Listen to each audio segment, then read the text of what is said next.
Welcome back to Sonic Social Tech.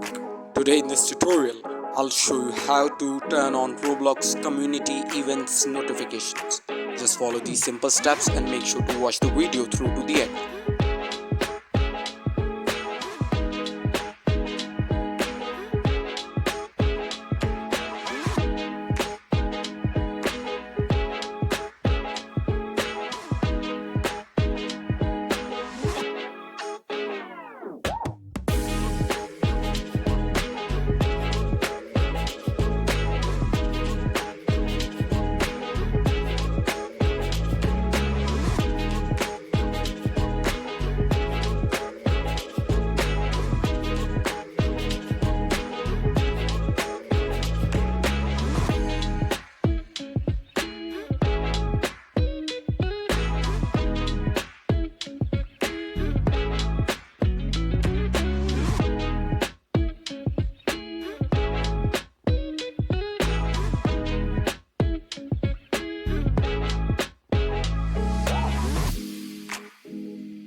Thank you for watching. Make sure to like and subscribe.